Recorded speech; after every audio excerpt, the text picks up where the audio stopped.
हम लक्ष्मी जी के साथ शनिवार के दिन आपसे मिलने के लिए आए हैं। शनिवार के दिन जो पीपल के वृक्ष के नीचे दिया लगाएगा उसके घर में कभी संपदा की कमी नहीं होगी। सारे दिन पीपल के वृक्ष के नीचे हमारा निवास होगा। आज भी नियम है, जिसको शनि लग जाता है एक काजल की डिब्बी ले लो और काजल की डिब्बी को 21 बार उतार कर उसको एकांत में जाकर जंगल आदि में एकांत में किसी पेड़ के नीचे सा खड्डा खोद कर उसमें काजल की डिब्बी को डाल दो और मिट्टी से पूर दो। उस व्यक्ति का शनि समाप्त हो जाएगा। काशी विश्वनाथ का नाम लेकर काजल की डिब्बी को 21 बार उतार कर अगर काशी विश्वनाथ का नाम लेकर शनि वाले व्यक्ति को अगर पेड़ के नीचे मारे, शनिवार के दिन जो पीपल के वृक्ष में सरसों के तेल का दीप लगाता है उसको शनि कभी परेशान नहीं करता। एक बात हमेशा ध्यान रखिएगा, मान लो अगर कोई भारी रोग ऐसा शनि महाराज के कारण हो गया हो, अच्छे काम करते करते उल्टे हो रहे हैं, होते हैं किसी किसी के साथ में विपरीत परिस्थितियां आ जाती है। अच्छा करने जाओ बुरा हो जाता है, अच्छा कर्म करने जाओ बुरा हो जाता है। तो पीपल के वृक्ष की जो छाल होती है, छाल देखिए पीपल के वृक्ष में जो छाल लगी होती है, उस छाल को घिसकर चंदन बनाकर भगवान शंकर का स्नान कराकर अभिषेक कराकर पूजन कराकर पूजन कराने के बाद में पिपलेश्वर महादेव का नाम लेकर, कौन से महादेव? पिपलेश्वर महादेव का नाम लेकर वो जो घिसी हुई छाल होती है उस छाल का तिलक भगवान शंकर को लगा लो और उसी का थोड़ा सा भाग अपने कंठ पर मस्तक पर लगाना प्रारंभ कर दो। धीरे धीरे जो विपरीत दशा है वो सुधरना प्रारंभ हो जाती है। पर नाम याद रखना, पिपलेश्वर। जम के बोलिए पिपलेश्वर महादेव। एक देवता ऐसे हैं जिन्होंने दूसरे का हिस्सा खाने का प्रयास करा था और आज उस देवता से दुनिया डरती है। और उन्होंने दूसरे का हिस्सा खाने का प्रयास करा था तो शंकर भगवान ने उसको भी नहीं छोड़ा। कौन से देवता? वो बाल्टी में हर शनिवार को आते हैं।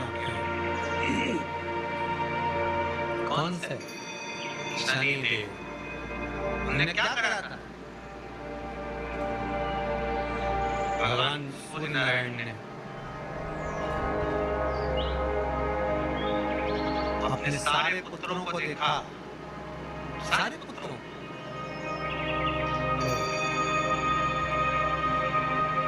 पुत्रों को देखकर आज मेरे सूर्य नारायण भगवान बड़े सुखी, बड़े प्रसन्न। मेरा पुत्र शनि भी श्रेष्ठ है, मेरा पुत्र यम भी श्रेष्ठ है, सब ठीक है। आज भगवान सूर्य देवता ने अपने पुत्रों को बुलाकर कहा, आज मेरा मन कर रहा है कि मैं सारे लोगों का राज्य अपने पुत्रों को बांट दूं, सबको अपना अपना हिस्सा दे दूं। शनि महाराज जी को भी हिस्सा दे दिया। अब जब शनि महाराज जी को हिस्सा दे दिया तो शनि महाराज जी संतुष्ट नहीं हुए। दुनिया में ऐसे लोग बहुत सारे हैं जो संतुष्ट बहुत कम हो पाते हैं।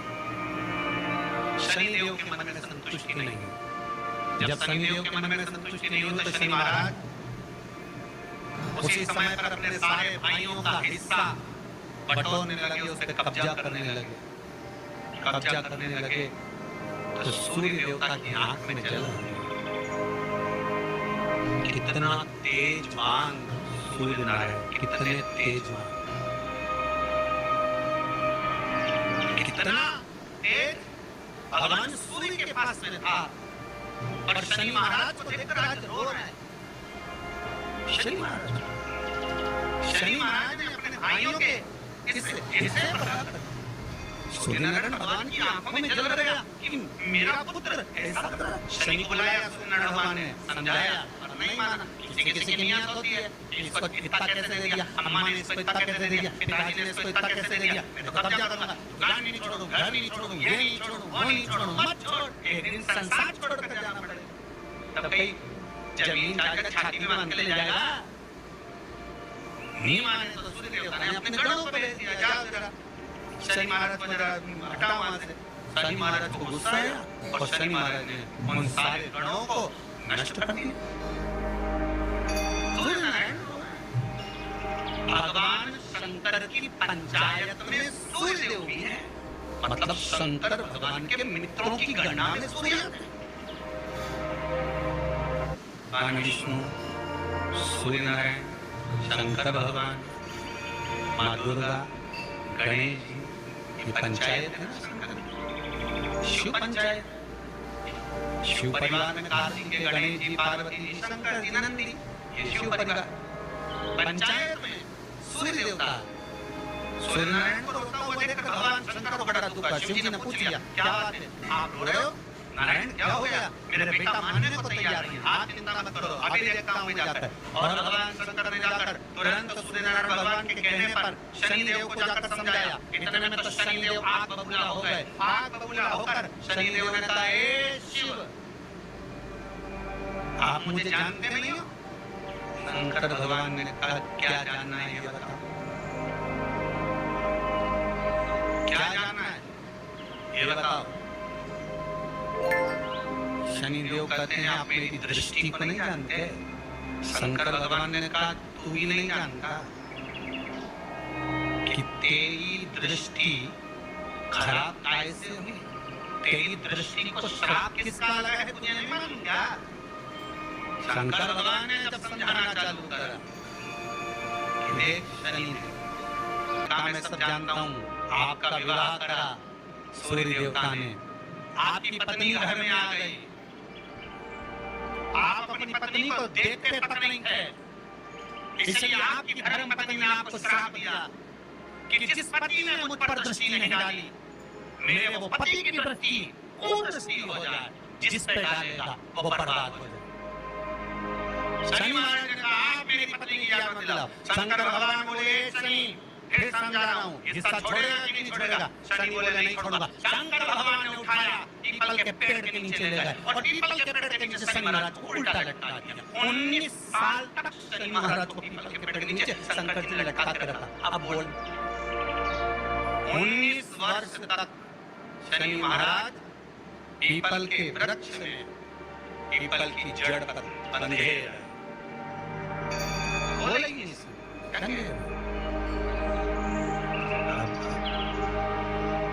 दूसरे का हिस्सा खाने वाले को जब शनि महाराज जैसे के लटका दिया भोलानाथ ने, तो तुम कहीं बोला नहीं ना? विचार तो करो। 19 वर्ष तक शनि महाराज लटके रहे। अब 19 वर्ष नेत्र बंद कर शनि महाराज ने शंकर की आराधना करी कि दुनिया में कोई ऐसा नहीं जो मुझे उल्टा लटका दे, केवल यही है जिन्होंने मुझे लटकाया है। 19 वर्ष तक तप करा तो शंकर जी प्रसन्न हो गए।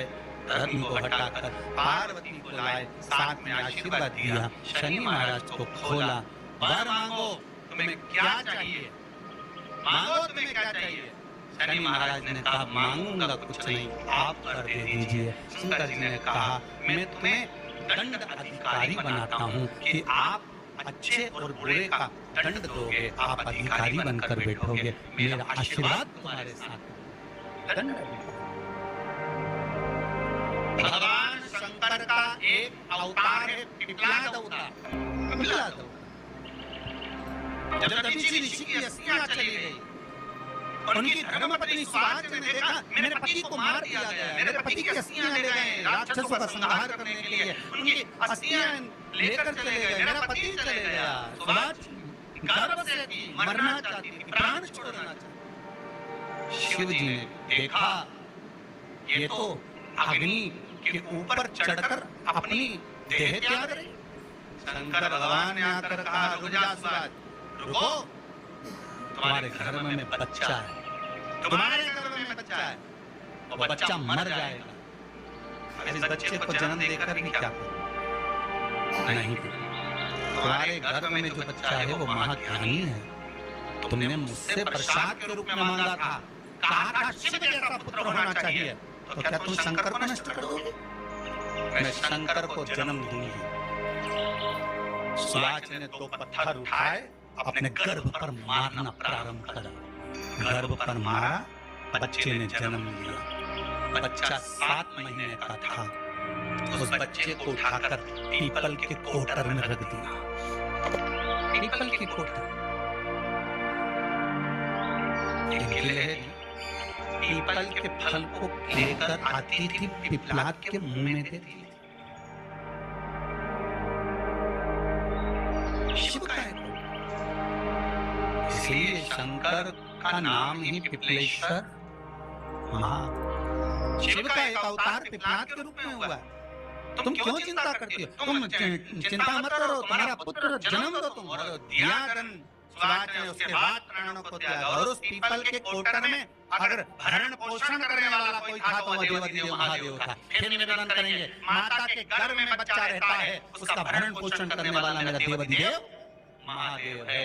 अगर जन्म उसने दिया है तो मृत्यु भी वो देगा। अगर तुमको कुछ ज्ञान दिया है तो अच्छी जगह पर भी वही पहुंचाएगा। आप जो अभिलाषा लेकर आते हैं, बच्चे कहते हैं हमारी नौकरी नहीं है, सर्विस नहीं है, हम इस कॉलेज में पढ़ना चाहते हैं, इस जगह जाना चाहते हैं, हम इस पद पर जाना चाहते हैं, बस इतना याद रखना, तुम्हारा भाग्य बुरा नहीं होता। कभी भी याद रखना, संसार में जिसको भगवान ने जन्म दिया उसकी किस्मत कभी बेकार नहीं हो सकती। अगर भगवान तुम्हारी किस्मत बेकार होती तो जानवर बनाकर पैदा करता, इंसान बनाकर नहीं। किस्मत अच्छी थी इसलिए इंसान बनकर पैदा, जानवर बनाकर पैदा नहीं करा। अगर तुम्हारी किस्मत अच्छी थी इसलिए मनुष्य बनकर पैदा हुए हो, इंसान बनकर पैदा हुए हो, मानव बनकर पैदा हुए हो। भगवान को दोष मत देना कि भगवान ने किस्मत बेकार दी है। भगवान ने किस्मत अच्छी बनाई है इसलिए तुझे मृत्यु लोक में जन्म दिया। भगवान ने भाग्य अच्छा बनाया इसलिए तुझे शिव महापुराण की कथा सुनने का मौका दिया। नहीं तो भाग्य में नहीं होती तो कहां से मिल जाती? किस्मत अच्छी है तो भगवान नौकरी भी लगाएगा, धंधा भी करवाएगा, सर्विस भी कराएगा, विवाह भी करेगा, शादी भी करेगा, मकान भी बनाएगा, जायदाद भी देगा, संतान भी देगा। उसने दिया है तो भरेगा वही। हम काय को अपने माथे पर ले? मैंने इतनी पढ़ाई कर ली, मैं इंजीनियर हो गया, मैं ये बन गया, मैंने तो ये कर लिया, उसके बाद भी मैं घर में बैठा हूँ, मेरा छोरा घर में बैठा, इतना पढ़ने के बाद बैठा। जन्म उसने दिया, भाग्य उसका है, किस्मत उसकी है। अब कहो उसको कि शंकर का भजन कर, मंथन करे, मक्खन निकलेगा और घी भी जरूर बनेगा। हार मत की, जब तेरे 3.5 करोड़ बार गिनती मत करना, गिनती वो करेगा। तो भज, तो कबीरेश्वर का स्मरण कर, तू महाकाल का स्मरण कर, तू काशी विश्वनाथ का स्मरण कर, तू महाकाल राजा का स्मरण करके तो देख। शिव का भजन कर, 1 लोटा पानी ले जाकर रोज चढ़ा शंकर जी के मंदिर में जा। शिव से भजन करने में क्या देरी? नहीं जा सकता शिव मंदिर में जाने में? बच्चों को अगर शर्म आती हो तो बेलपत्री के पेड़ के नीचे नहीं चढ़ाया, वो भी नहीं कर सकता तो पीपल के पेड़ के नीचे चढ़ाया, वो भी नहीं कर सकता तो आंवले के पेड़ के नीचे चढ़ाया। पर कहीं जुड़ तो सही, एक बार साध तो सही, पकड़ने का प्रयास तो करो। करना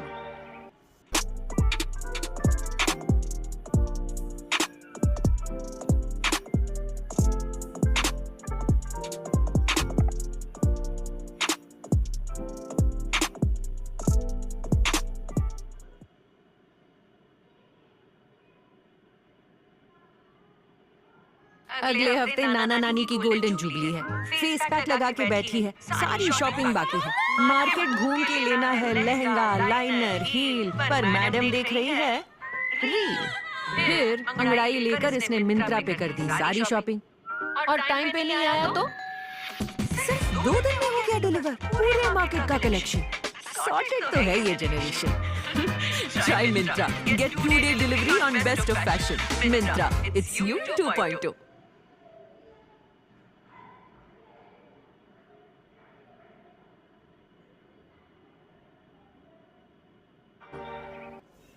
शनिवार का दिन है जिस दिन अपन इस दरिद्रता से मिलने के लिए पीपल के पेड़ के नीचे आए हैं। हिंदू धर्म में ये दिन पीपल के वृक्ष के लिए पूजनीय होगा। जो भी शनिवार के दिन पीपल के वृक्ष की पूजन करेगा, दूध चढ़ाएगा या मिष्ठान का भोग लगाएगा, लक्ष्मी और नारायण उसके घर में प्रवेश कर जाएगा। लक्ष्मी और नारायण उसके घर में प्रवेश करेगा। इसलिए नियम बनाया। कौन से दिन? लक्ष्मी जी बोली नारायण आपने तो 1 दिन का वार लिख दिया, शंकर जी ने 7 बार बनाए हैं, रविवार, सोमवार, मंगल, बुध, गुरु, शुक्र और शनि। ये शिव जी ने बनाया। अब एक दिन आपने अपना बना लिया, बाकी के दिन अगर कोई इस पीपल के वृक्ष के नीचे आएगा और यहाँ तो दरिद्रता बैठी, तो उसका क्या होगा? भगवान नारायण बोले, सुन दरिद्रता, तेरे से एक विनती है, अगर कोई भी मनुष्य इस पीपल के पेड़ के नीचे अगर 7 दिन में आता है और उसके हाथ में अगर कोई सामग्री होती है तो तू उसके घर में प्रवेश नहीं करे।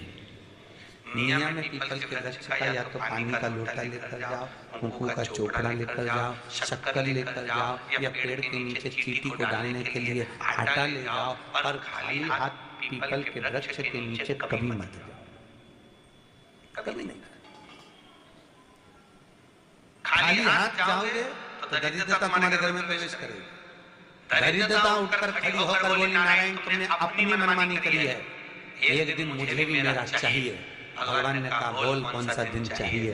दरिद्रता कहती है, रविवार के दिन इस पीपल के वृक्ष के नीचे मैं दिन भर नृत्य करूं, इसमें रहूं, और जो यहाँ आए रविवार को मैं उसके घर में प्रवेश करूं। भगवान ने कहा, ठीक है, दरिद्रता रविवार का दिन एक ऐसा दिन रहेगा जिस दिन तू इस पीपल के वृक्ष के नीचे नृत्य करेगी, और जो आएगा इस पीपल के वृक्ष के नीचे तो उसके साथ प्रवेश करेगी। मैंने तुझे वर दिया। इसलिए हमारे यहाँ केवल पीपल का वृक्ष अगर दीवार में भी लग जाता है ना, किसी भी व्यक्ति की दीवार में, किसी घर की दीवार में पीपल का वृक्ष अगर लग जाता है, पीपल का पौधा लग जाता है, उसको कितना भी तोड़ लो वो वापिस लग जाए, फिर तोड़ोगे फिर लग जाएगा। अगर पीपल के पौधे को तोड़ना है तो केवल रविवार का दिन एक नींबू, एक मिर्ची और बमूल का कांटा, ये 3 चीजें रखने के बाद में आधे घंटे बाद रविवार के दिन पीपल के पेड़ को उखाड़ कर फेंक दो। दूसरी बार कभी पीपल दीवार में लगता ही नहीं, कभी नहीं लगता, केवल एक रविवार को, केवल एक संडे, इतवार। घर में दीवानों पर अगर पीपल लग भी रहा है, इसलिए पीपल के वृक्ष को उखाड़ने का, अगर घर में पीपल लगा हुआ है या पीपल का पौधा हमारे घर में लग गया, उसको उखाड़ना, निकालना, लगाना, तो पीपल के वृक्ष को अगर निकाला जाता है तो रविवार के दिन, और अगर पीपल के वृक्ष को कहीं लगाया जाता है तो सोमवार के दिन या मंगलवार के दिन, बुधवार के दिन, इन दिनों में लगा सकते पीपल के वृक्ष कहीं लगाना। शनिवार का दिन एक ऐसा दिन होता है जिस दिन पीपल के वृक्ष को कहीं जाकर लगाया नहीं जाता, क्योंकि शनिवार के दिन पीपल के वृक्ष के नीचे लक्ष्मी रहती है। हम अपने हाथों से अगर पीपल का वृक्ष किसी दूसरी जगह पर शनिवार को रोपित करते हैं तो हमारे घर की लक्ष्मी अपने घर से छिन्न होकर चली जाती है। इसलिए शनिवार के दिन पीपल लगाया नहीं जाता, किसी के घर जाकर उसको वापस पलटा नहीं जाता, लग गया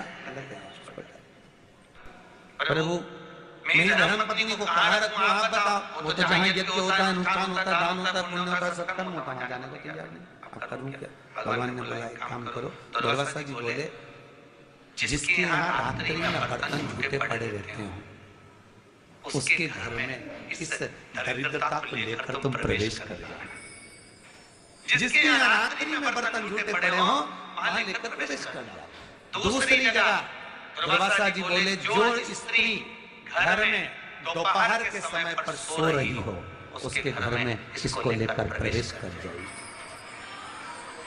जो स्त्री दोपहर के समय में घर पर सो रही हो इस दरिद्रता को लेकर प्रवेश कर जाइए। तीसरा, जिसके यहाँ पर दरवाजे पर कांटे वाले पौधे लगे हों उस घर में इस दरिद्रता